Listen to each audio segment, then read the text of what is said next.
Salut à tous, petite annonce en début de vidéo pour vous annoncer que j'ai changé premièrement de compte Twitter qui n'est plus l'arrobase Twitter compte, qui est maintenant l'arrobase Nipodocus. Bon, pour ceux qui voulaient me chercher et me trouver, c'est beaucoup plus simple maintenant. C'est là que je fais principalement les annonces, il y a un retard sur les vidéos, tout ça, où je poste quelques trucs marrants, enfin selon mon point de vue. Et secondement, je sais pas si ça se dit mais on s'en fiche, j'ai ouvert un serveur Discord. Bon, pour l'instant il me sert à rien mais dans le futur ça pourrait servir, donc n'hésitez pas à venir si vous avez rien d'autre à faire. Donc maintenant place à la vidéo. Bonjour à tous et à toutes, c'est Jean-Marc Zéro. Et aujourd'hui, on se retrouve pour un nouvel épisode de la Poké's Réflexion qui est du Pokémon, de la stratégie et de la réflexion. Donc aujourd'hui, dans cet épisode un petit peu particulier où j'avais envie de lancer un nouveau format dans un format, j'avais envie de vous présenter une team sous un thème à chaque fois que je ferai ce type de vidéo. Des teams plutôt fun en soi, avec un certain potentiel si on arrive à très bien les jouer. Donc aujourd'hui j'avais envie de vous présenter une team sous le thème de Jojo Bizarre Aventure. Bon, pour ceux qui connaissent vous savez de quoi je parle, et pour ceux qui connaissent pas, bah, vous allez qu'à les voir, parce que moi j'ai autre chose à foutre. La team que je vais vous présenter se verra plutôt jouer dans le tiers Underuse, parce qu'en Overuse, on va pas se mentir, la team que je vais vous présenter n'a vraiment aucune chance. Déjà qu'en Underuse, elle a un petit peu de mal face à certains Pokémon qui sont top tier. Donc pour représenter Jojo Bizarre Aventure dans Pokémon, j'ai décidé de choisir des Pokémon qui représentent les stands de chaque protagoniste du manga. Pour ceux qui connaissent la série, vous voyez de quoi je parle, et pour les autres, bon, pour ceux qui n'ont pas encore regardé la partie 3, il y aura un léger spoiler. Bon, pour les biens de la vidéo, étant donné que j'ai décidé de prendre les stands des 6 protagonistes jusqu'à la partie 6, on va considérer que le stand de Jonathan Joestar, bah c'est The World. En soi, c'est pas si bête que ça, étant donné que techniquement, c'est le corps de Jonathan qui utilise ce stand. Parenthèse fermée, maintenant passons à la présentation. Dans un premier temps, pour représenter le stand The World, bah j'ai décidé de prendre Lucario. Bon, en soi, avec les couleurs que je vous montre actuellement, vous direz qu'il n'y a aucun rapport entre The World et Lucario. Mais je trouve qu'en Shiny, il y a une petite ressemblance. Donc nous allons jouer un set un petit peu spécial, qui n'est pas du tout commun. Et oui, Lucario est communément joué avec l'Orbe Vie, mais là nous allons jouer un set avec la Selak Berry. Bon, pour ceux qui ne le savent pas, c'est une baie qui augmente d'un cran la vitesse lorsque le lanceur est à moins de 25% de sa vie. Vous allez me dire qu'avec Lucario, cet objet est totalement débile parce qu'il a énormément de mal à tanker les coups. Cependant, avec l'attaque ténacité, ça peut très bien comboter. Par exemple, admettons que vous soyez face à un Mega Spring qui est forcément plus rapide que Lucario, vous utilisez attaque ténacité et vous pouvez le dépasser, le tuer avec un close combat derrière. Cependant, j'admets que le set que je vais vous présenter est très dur à placer et se fait totalement contrer par Scorvol. À moins que vous ne jouiez point glace, mais dans ces cas-là, bah Lucario se fera forcément contrer par d'autres trucs. En soi, c'est un set à placer qu'en fin de match, lorsque vous serez assuré que vous ayez tué le Scorvol ou l'Hippodocus de la team adverse. Et j'admets également que c'est plutôt compliqué à placer, mais pas impossible.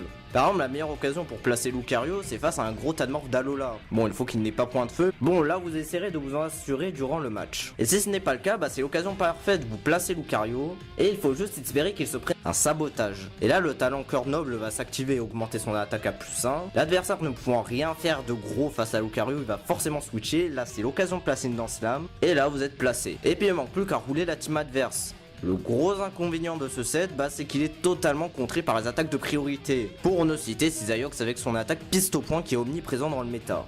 Là, je vous présente quelques gameplays où vous pouvez voir Lucario finir la game. Maintenant, passons au second Pokémon qui représentera le stand Hermit Purple, qui n'est autre que Roserade. Donc là, nous allons jouer un set beaucoup plus classique de Roserade avec la boue noire qui permettra de se régénérer un petit peu. Ensuite, en talent, évidemment, on prendra le talent Médic Nature qui permettra à Roserade de se soigner des éventuelles brûlures qu'il pourra prendre. Donc en attaque, j'ai décidé de jouer Giga Censure afin d'augmenter son Staying Power et c'est pourquoi j'ai également pris Zénith, où il peut stall quelques Pokémon un petit peu embêtants. Par exemple les Mamambo de ces morts. Et puis en stab poison nous allons évidemment prendre Bomberk. Et là pour la dernière attaque, là c'est vraiment en fonction de vous. Par exemple moi j'ai décidé de mettre les pics toxiques parce que dans un match ça peut vite devenir déterminant. Cependant dans le méta Underuse, bah il y a pas mal de Pokémon de type poison. Donc c'est pourquoi pour la dernière attaque, bah je vous conseillerais soit pic toxique ou la puissance cachée feu afin de contrer Cisaiox sur un switch. Et au niveau des investissements, bah, j'ai décidé de jouer un petit peu offensif. Bah, en gros, le rôle de Roserade, bah, c'est venir sur les Pokémon haut qui stall un petit peu en kikinant du style Mamambo ou Milobidus. Il peut également venir sur un Hippodocus, cependant, faut faire attention au séisme qui ne tankera pas en toute sérénité. Et c'est pareil avec l'Agron. Donc Roserade, il peut être vraiment très utile face à beaucoup de Pokémon du tiers. Pour ce qui est de représenter le stand Star Platinum, bah au final il y a pas mal de Pokémon et le choix n'a pas été si dur que ça. Cependant j'ai décidé de choisir Ekaizer au vu de ses écailles et son style Aztec qui se rapproche de Star Platinum. Et si vous n'êtes pas d'accord, je m'en bats allègrement les couilles. Bon, on va jouer un set des Kaiser plutôt bourrin, offensif, comme on les aime. Premièrement, au niveau de l'objet, j'ai décidé de mettre la Dracosélite, qui permettra de taper des attaques colère boostées sans avoir le contre-coup qui peut être parfois très handicapant. On va mettre le talent anti-bruit afin de contrer les nymphaliers avec mégaphone. En fait, pour ce qui est des attaques, nous allons évidemment mettre Danse Draco, histoire qu'il puisse bien se placer et niquer des nerfs. Pour attaque de type combat, vous pouvez faire un petit peu ce que vous voulez. Personnellement, j'ai décidé de mettre Vampipoint. Parce que parfois, Kaiser, après s'être placé, il lui restera plus beaucoup de vie. Et Vampipoint lui permettra d'en récupérer pas mal. Après, si vous voulez privilégier les dégâts, je vous conseille bien évidemment Close Combat. Après, pour la couverture de type, je vous recommande Direct Toxique, qui peuvent contrer la plupart des Pokémon de type Fée. Cependant, faites attention, même placé à +1 en vitesse en attaque avec les Kaiser, vous ne pourrez pas tuer avec Direct Toxique un Togekiss. Ensuite, nous allons mettre le gros stab dragon. J'ai décidé de mettre colère pour privilégier les dégâts. Et allié à la Dracosélite, on peut faire quand même pas mal de dégâts. Pour ce qui est des EV, j'ai réparti les 8 derniers en défense spéciale et en PV afin qu'ils puissent être plutôt tanky. Avec cet investissement là, vous le verrez, Kaiser pourra tanker pas mal de coups. Par exemple, les lames d'air de Togekiss, il pourra les tanker. Donc là, je vous montre quelques gameplays où Kaiser a pu faire le taf. En soi, c'est un set pas trop compliqué à jouer, mais bien placé, il peut vraiment être redoutable. Bon, pour le Pokémon suivant de la team, il me fallait forcément un truc plutôt résistant et qui puisse placer les pièges de roc. Et c'est pour ça que mon choix pour représenter le stand Crazy Diamond s'est porté sur Diancie, parce qu'il a des diamants. Pour ce qui est de Diancie, nous allons jouer un set très résistant. En un premier temps, en objet, nous allons bien évidemment mettre les restes. Pour ce qui est des attaques, dans un premier temps, nous allons mettre les pièges de roc qui peuvent être déterminants dans une partie. L'attaque Glas de soin qui, vous le verrez, alliée à certains Pokémon de la team, peut être vraiment redoutable. Ensuite, nous allons lui mettre ces deux stabs qui sont Orage Adamantal qui peuvent augmenter sa défense. Et dans les cas où sa défense est augmentée, ça peut vraiment être très utile. Par exemple, il peut tanker des pince-masses de Colomar. Et bien évidemment, nous allons mettre Pouvoir Lunaire. Alors pour ce qui est de l'investissement, vraiment on va tout bourrer en défense. Cependant, nous allons mettre une nature qui baisse sa vitesse pour que Diancie puisse profiter de ces deux stabs à sa pleine puissance. Et vous le verrez avec ce set là, Diancie pourra encaisser pas mal de coups. Bon, en soi le Pokémon n'est pas si compliqué que ça à jouer, cependant faites attention de ne pas le perdre trop tôt dans la partie. Comme vous pourrez le voir dans vos matchs, Diancie a un plutôt bon match-up face à la plupart des Pokémon du tiers. Pour ne citer Carcanon, Simiabras, donc le perdre tôt, ça pourrait vraiment vous être handicapant. Bon, pour les deux derniers Pokémon, ça va un petit peu spoiler l'animé parce que les deux dernières parties ne sont pas encore sorties en animé. Cependant, ne vous inquiétez pas, il n'y aura pas de spoil majeur. Parce que tout comme vous, j'attends la suite en anime. Bon, pour représenter le stand Gold Experience, j'ai décidé de prendre l'Imaspeed. Shiny, je trouve qu'il se ressemble étonnamment. Bon, après, pour ce qui est du set, nous allons jouer vraiment un truc bien bourrin comme on les aime. Au moins, nous allons jouer un set de lunettes choix, à base d'attaque spéciale qui est 200, et de pouvoir faire de plus gros dégâts. Bon, pour ce qui est du talent, privilégier Glu, qui peut contrer les attaques sabotage, ce qui peut être vachement utile dans un tiers où l'attaque est quasiment omniprésente. Bon, ensuite, pour ce qui est des attaques, nous allons vraiment faire dans la simplicité. Nous allons prendre Bourdon, Écosphère pour contrer certains typos tels que l'Agron, Exploforce pour pouvoir mettre des dégâts de gratte à Cisaillux s'il venait à t'arriver sur le terrain et contrer certains types aciers du tiers. Et enfin nous allons mettre la puissance cachée glace, et ça c'est spécialement pour contrer Scorvol. Parce que comme vous l'aurez vu, pour l'instant, dans ma team j'ai pas vraiment de trucs qui tapent super efficacement Scorvol. C'est pourquoi j'ai privilégié la puissance cachée glace. Après vous pouvez mettre celle que vous voulez, ça dépend de ce que votre team encaisse moins. Et au niveau des EV, on va vraiment faire dans la simplicité et nous allons tout bourrer dans les stats offensifs. Par contre pour la nature j'ai décidé de mettre modeste. Là c'est selon vous, parce que avoir la nature modeste, ça peut être un avantage comme un inconvénient. S'il est modeste, il va taper très très fort et faire de gros dégâts à des Pokémon. Cependant, il ne pourra pas dépasser certains Pokémon qui... Par exemple, il y a certains Mega X-Sprint que l'Imaspeed ne pourra pas dépasser. Après, avec la nature timide, vous êtes assuré de dépasser la plupart des Pokémon, même ceux qui sont joués choix. Le rôle de l'Imaspeed, c'est de faire des dégâts et taper fort. Cependant, en Underuse, il aura un peu de mal à se faire une place. Car dans un premier temps, il n'est pas du tout résistant et il est sensible à la moindre attaque de priorité.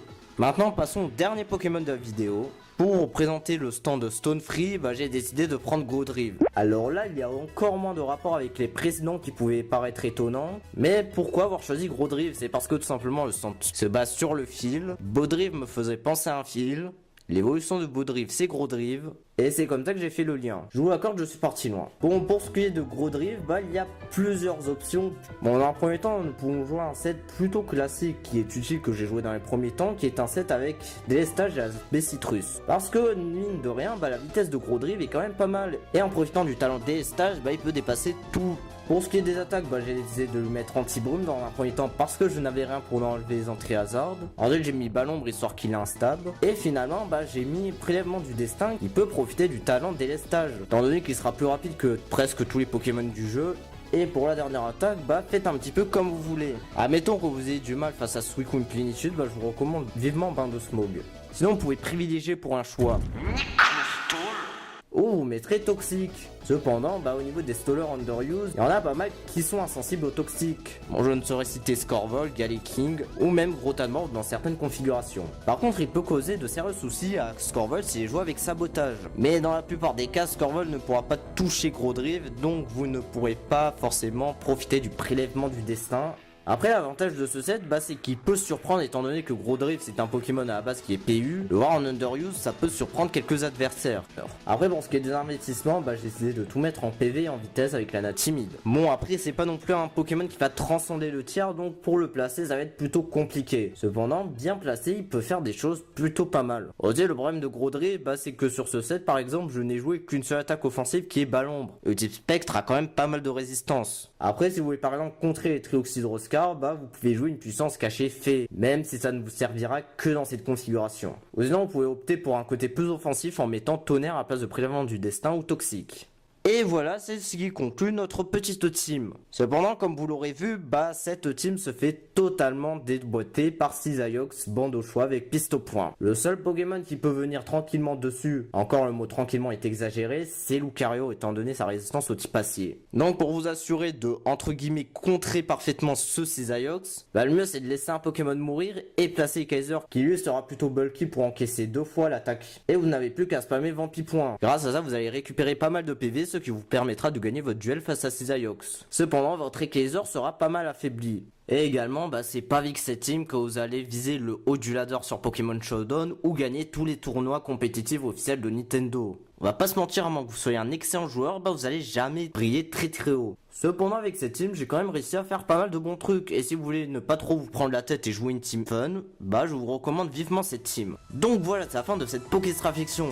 Donc sur ce, je vous dis au revoir. Tout le monde, je fais encore une annonce en fin de vidéo pour vous annoncer qu'il n'y aura pas de vidéo jusqu'au 2, 3, 4 juillet à peu près. Puis la prochaine grosse vidéo, ça va être un bon Poké Savoir des familles. Pour ceux qui me suivent sur Twitter, vous savez ce que c'est. J'adore forcer. Donc sur ce, au revoir.